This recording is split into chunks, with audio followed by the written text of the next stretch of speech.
There's been two significant developments in the Jeffrey Epstein case in the last several hours, and they focus on what happened at the prison, and then they also are going to focus on what happened in the civil courts. First, at the jail, MCC, where Epstein was found dead on Saturday morning. BOP, a team of investigators from BOP, that's the Bureau of Prisons, they run that facility. They're there today to do an after-action report. This is, of course, with the FBI investigation also continuing. And, of course, you have the Inspector General in their investigation getting started as well. They're going to look into the policies of that. The FBI is going to look and see if there's any sort of criminal violation that has occurred here. One of the key things that has developed over the last several hours is an investigation into whether or not some of the guards that were working in Epstein's unit, the special housing unit, or SHU as it's called by attorneys and reporters here in New York, is whether or not two of those guards were sleeping.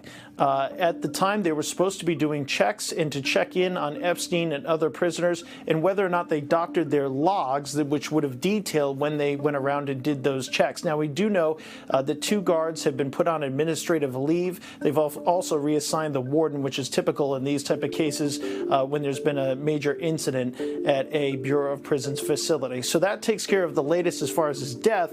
On the civil case front, one of the victims, Jennifer Rose, filing a new lawsuit today, an updated lawsuit. She's somebody that spoke to NBC's Savannah Guthrie several weeks ago with her accusations about what happened between her and Jeffrey Epstein when she was an underage girl. The lawsuit today takes aim at those around Epstein following his death. And the best analogy is if you want to think of organized crime or think of a mob movie, basically instead of going after the boss who's dead, they're going after the people that work around him, basically his number two, the people that ran the criminal enterprise that she says allowed the abuse of her and other girls to continue for so long. This way of recruiting girls, of paying girls to recruit other girls for Epstein to have these sexual encounters with under the guise that they were massages, but they all alleged that it was something much more than that, and in certain circumstances, even rape. So those are the two main developments today on the ongoing investigation of Epstein's death, as well as this new civil filing.